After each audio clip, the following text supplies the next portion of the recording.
शबरी चोरीच्या आरोपींना पोलिसांनी ठोकल्या बेड्या। शिरीषपाडा येथे 17 तारखेला पहाटे 2:30 वाजता चहा पिण्यासाठी थांबलेल्या टेम्पो चालकावर 4 अनोळखी इसमांनी हल्ला करून मोबाईलसह 5,000 रुपयाची रोकड लुटली व टेम्पो चालकाने विरोध केला असता त्याच्यावर धारदार शस्त्राने छातीवर पाठीवर वार केले।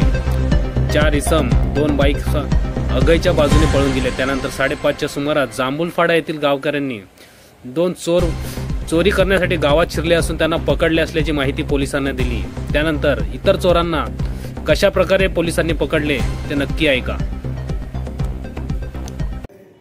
वाडा पोलीस स्टेशनच्या हद्दीमध्ये 17 जानेवारीला मध्यरात्री 2:30 वाजताच्या सुमारास शिरीषपाडाकडून आबिटघरच्या बाजूला जाणाऱ्या एका टेम्पोला अंधाराचा फायदा घेऊन तिथे समोरून येणाऱ्या काही मोटरसायकल चालकांनी 2 मोटरसायकलवर 4 जण आले आणि त्यांनी अडवलं आणि त्या चालकाला थांबवून त्याच्याकडच्या वस्तू काढून घेण्यासाठी त्याचे मोबाईल आणि पैसे काढून घेताना त्याला मारहाण केली। त्याने विरोध केल्यानंतर त्याच्या एका आरोपीने धारदार चाकूने त्याच्या हातावर वार केले आणि खोल वार केल्यानंतर तो रक्ताच्या थारोळ्यात असताना त्या ठिकाणाहून हे त्याची वस्तू घेऊन सगळे आरोपी पळून गेले। अशी घटना झाल्याची माहिती मिळताच पोलीस त्या ठिकाणी गेले।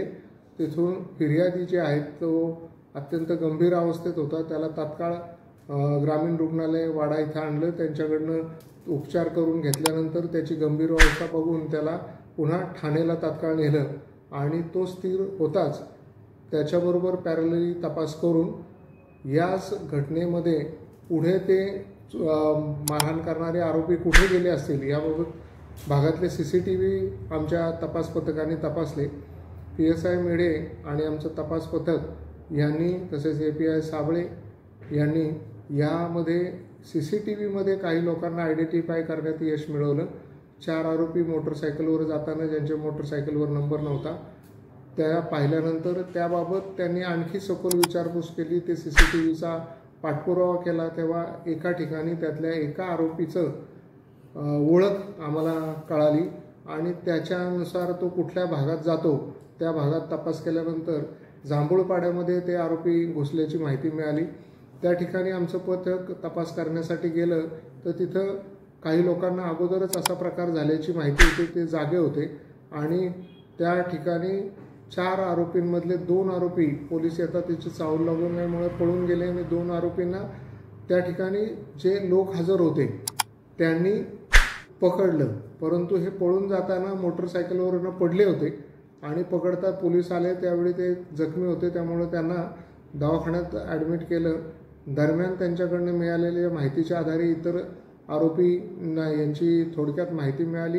त्यांच्या घरी गावी ते नव्हते, त्यानंतर ते कुठे गेले असतील याचा शोध घेताना शहापूरच्या दिशेत आमची टीम गेली आणि तिथं एक ठिकाणी आरोपीची काही तात्पुरती राहण्याची व्यवस्था त्यांनी नुकतीच केलेली अशी माहिती मिळाल्यावर त्या ठिकाणी छापा टाकून आणखी 2 आरोपींना पोलिसांनी आणलं। असा हा गुन्हा दाखल केल्यानंतर आणखी एक ठिकाणी त्यांनी मोबाईल चोरी केल्याची निष्पन्न झाले। असे 2 गुन्हे दाखल करून त्याच्यामध्ये सर्व आरोपींना अटक केलं आहे आणि त्यांच्याकडनं या गुन्ह्यातला चोरीचा माल मोबाईल तसेच या आणि इतर गुन्ह्यातला मोबाईल हस्तगत केला आहे। त्यांनी वार करण्यासाठी जो चाकू वापरला आणि रक्ताचे कपडे असे सर्व जप्त केलेले आहेत।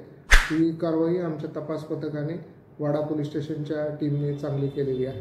धन्यवाद। सगळा जो प्रकार हा एकाच रात्रीत घडला की हे सगळं 17 तारखेच्याच रात्री 2:30 वाजता ते पहाटे 5 वाजताच्या दरम्यान घडलेलं आहे।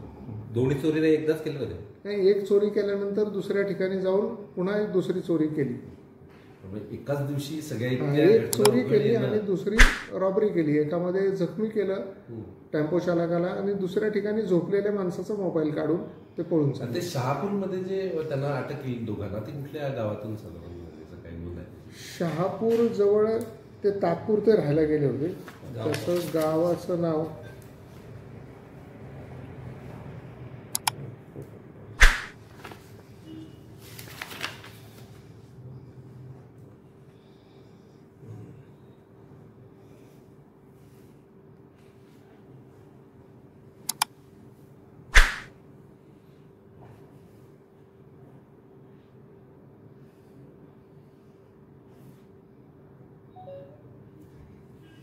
शहापूरला ते मेन रोडलाच होते एका झोपड्याजवळ, आधी परंतु नेवरा ते आणि गाव आहे त्याचं पडगा. तिकडे जाते ना.